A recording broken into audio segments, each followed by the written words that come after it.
ఏమే పెళ్లి కాక ముందు కొనుక్కున్నావాట ఆటో, పెళ్లి అయినాక అదే ఆటో, పెళ్లి కాక ముందు అదే ఆటో, పొరగండ్లు పుట్టినాక అదే ఆటో. ఇక బండి కొనవా? ఎప్పుడు గదే డొక్క ఆటోలో దింపుతావా? పోరగాళ్ళకి అటెత్తయా ఇటెత్తయా పానం అంతా కుంపు కుంపు.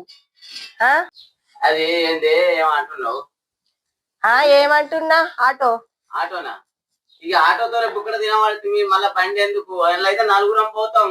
ఇల్లు అయితే మళ్ళీ పోలీసు వాళ్ళు పట్టుకుంటూ, నేను పట్టుకుని, నువ్వు పట్టుకుని అందరూ ఏంటి కాకుండా అవుతాం. అందరు తిరుగుతారు బండ్ల మీద, మనం తిరగద్దా? తిరుగుదాం కానీ మనకి ఎల్లు ఆటలు లేపాయి ఎట్లా అంటావు? నువ్వు అంటావు నీకు ఎత్తుకుంటే సంవత్సరాలు ఎత్తుకుంటే ఏర్పడుతుంది. అటేనా మాటలు అంటే అయితే అది కొందరు ఏమో ఇక పొద్దెక్కదాకా వాడుడేనా? పొరగన లెక్క 12 దాకా టీవీ చూసుకుంటే ఏరుతివి. ఇక ఎండ కొట్టబట్టే ఇంకెప్పుడు తెస్తావు బండి? ఎప్పుడు తెస్తావు?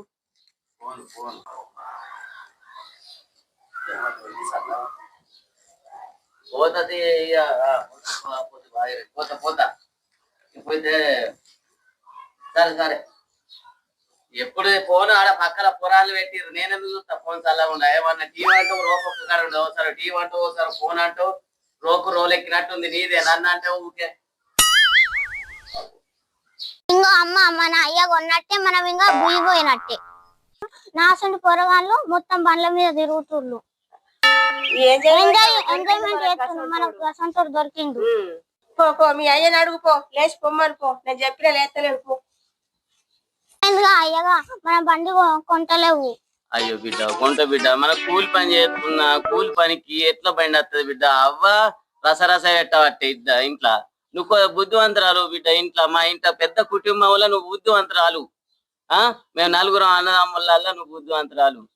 ఎట్లా బిడ్డ? నువ్వు మంచిదాని. కొంట తీసుకొస్తా. నీ మాట కాదంటనా బిడ్డ? సరే ఇవే చెప్పుకుంటుండు. ఇంకా మన బతికెక్కడికి పోతుంది. నానా పోతున్నా పో. ఇంకా కొయ్య ఒకటి పట్టుకత్త పో.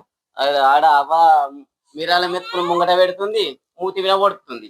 ఇక ఆ బాధకే కన్నా బిడ్డని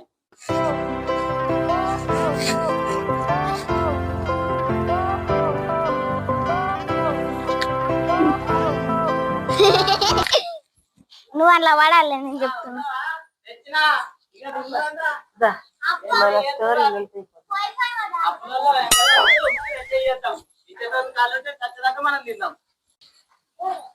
బండి తెచ్చిండట చూస్తాం. బండి తెమ్మంటిగా తెచ్చిన బిడ్డ సంబరం. లాభలే 10 రూపాయలు అప్పించేటోళ్ళు ఉంటే మనకేం కోదు. అవ్వ బండికి ఏమంటే పొక్కనే పడ్డది బండికి. పొక్క పడ్డది. పొక్క పడితే అది ఏరు పోయటానికి